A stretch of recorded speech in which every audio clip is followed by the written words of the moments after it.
The 1950s were a time of prosperity for America, bringing a new sense of vitality and optimism.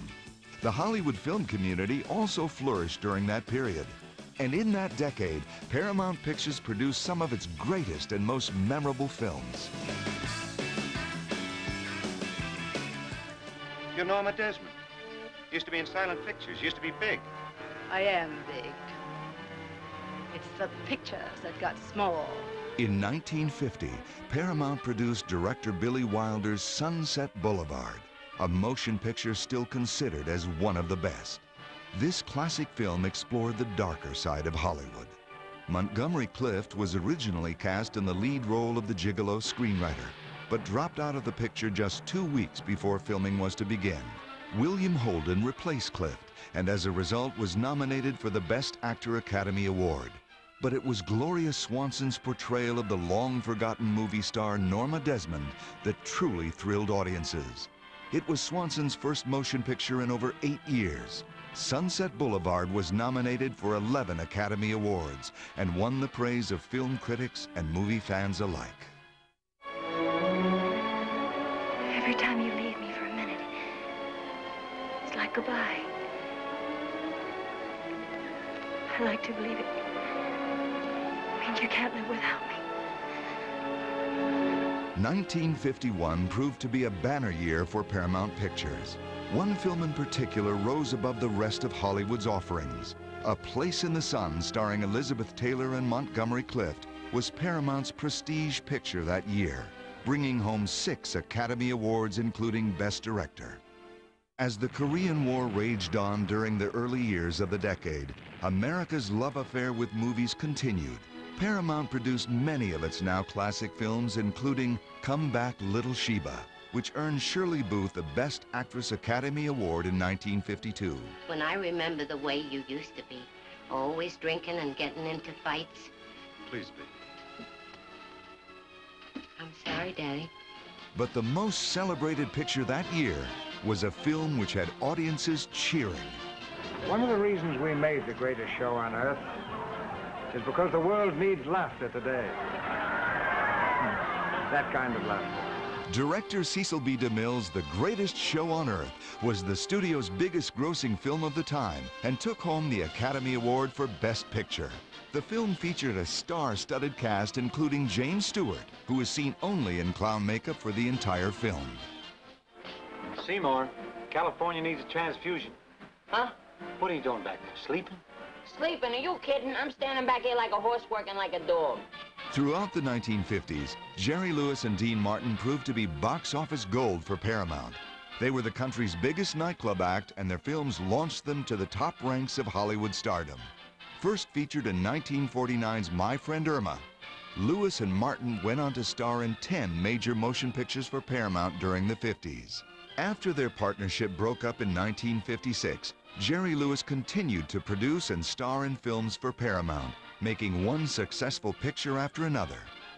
1953 was a very notable year for Paramount, producing such unforgettable classics as Shane, The War of the Worlds, and Stalag 17, which earned William Holden the Oscar for Best Actor. But the big surprise was a motion picture that starred a relatively unknown Belgian actress. Roman Holiday brought a young Audrey Hepburn to the attention of the movie-going public. This was the first Hollywood role for Hepburn, and she charmed audiences with her style and elegance. It's reported that co-star Gregory Peck had told the film's producers that she would certainly win the Academy Award for Best Actress, and they should prepare for it by putting Hepburn's name above title. The producers agreed, and several months later, she took home that Oscar. Audrey Hepburn made an indelible mark, not only on Hollywood, but also on American society. Women throughout the country emulated her looks and style. Well, hello, how are you? Well, I'm fine. How are you? And I might add, who are you? The very next year, Audrey Hepburn again captivated audiences in Sabrina, the romantic comedy about a chauffeur's daughter and the 2 wealthy brothers that loved her. William Holden and Humphrey Bogart were cast opposite Hepburn. Sabrina was based on the popular Broadway play Sabrina Fair, whose rights Paramount bought especially for Hepburn after her phenomenal success in Roman Holiday. Sabrina made most critics' lists for the year's Best Picture and became a major hit for Paramount. By the middle of the decade, the country was hitting its stride. Leisure time played a more important role in people's daily lives than ever before. Over 30 million American households had television sets at that time. But the public's fascination with motion pictures continued, and in 1954, Paramount produced one of its most timeless films ever.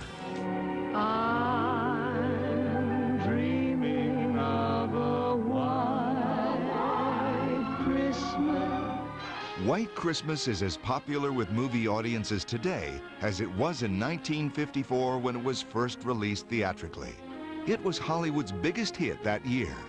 Originally, Fred Astaire was cast in the film but dropped out due to illness. He was replaced by the very talented Danny Kaye. How long you and Frank been married? 10 years. Where'd you meet, the show? Oh, now look, Mr. Dodd, don't you think I'm that's just just trying to find out if you were ever an actress. Oh, no, not me, thank you. I'm just a girl from the country. The theater and the people in it have always been a complete mystery to me. Another unforgettable Paramount film from 1954 was The Country Girl.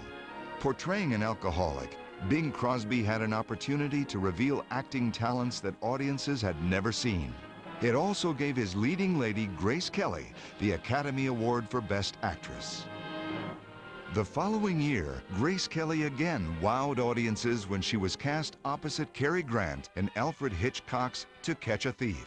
Together they were magic on screen and at the box office. Filmed on location in France and Monaco, it was during the production of this film that Kelly was introduced to Prince Rainier, the man who would become her husband.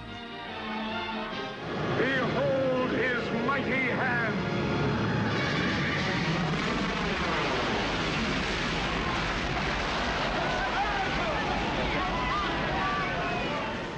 When the Ten Commandments hit the silver screen in 1956, audiences lined up to see Cecil B. DeMille's remake of his own 1923 classic.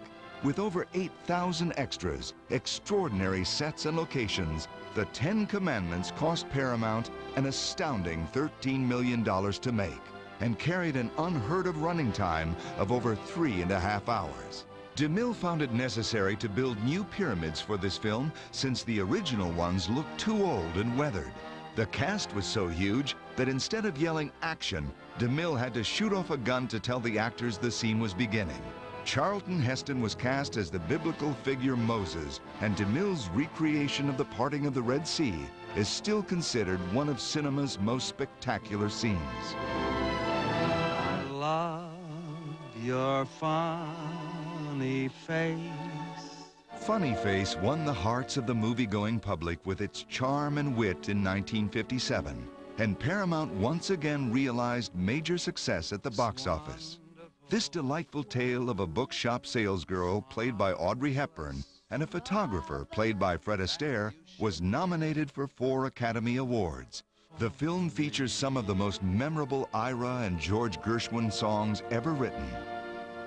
As the 50s drew to a close, the successes of such Paramount films as Gunfight at the OK Corral, Houseboat, and The Buccaneer continued to keep audiences lined up at the box office. Paramount had earned nearly 200 Academy Award nominations and had won over 30 Oscars in major categories during that golden decade.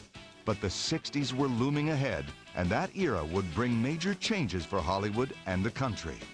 Experience the tears, the laughter, the drama, and the spectacle of timeless motion pictures. Paramount Pictures, still the best show in town.